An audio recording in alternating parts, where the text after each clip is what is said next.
Халқымыздың салт дәстүріндегі қасиетті ұғымдарының бірі қара шаңырақ.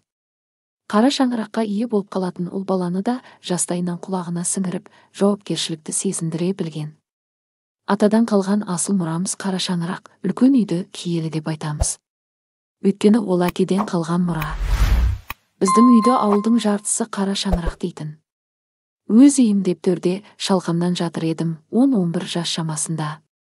Сонда бізге апа болатын, көрші үйде тұратын, әжемнің абысыны есіктен кірді де иіліп сәлем етті. Мен басымды көтеріп қалдым да, апа жаңылысқан болды ғой, төрде атам жатыр деп ойлаған шығар деп онысына аса мән бермедім. Кейін бұл жайдай бірнеше рет қайталанды.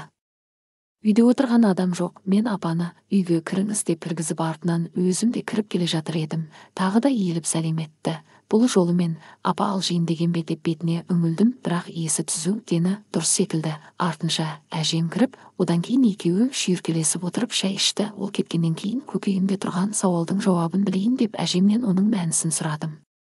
Әжем сонда менің бұл сұрақты қойғаныма сүйсінді. Дәстүрді білуге ұмтылғаның, қазақылықтан аттап кетпейтініңді білдіреді деп айналып толғанып, маңдайымнан бір иіскеп алды да түсіндіруге кірісті. Барлық келін үлкен үйдің босағасын аттағанда иіліп сәлем ететін, ал жаңа түскен келін сәлем еткен соң отқа май салатын, шаңырақ иесінен басқа келін еш уақытта төрге шықпайтын.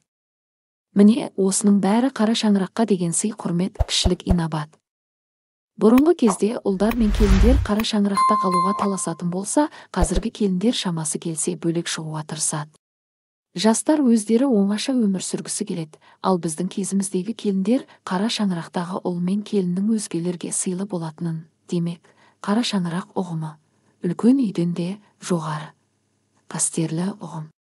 Көне дәстүр бойынша қазақ кемінде 7 атасынан бергі қара шаңырақты жақсы білген.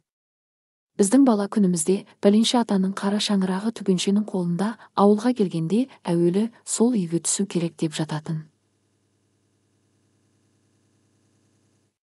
Олай істемесең өкпе реніш айтылатын. Дәстүр салтты білмегенің үшін ұятқа қалатынсың.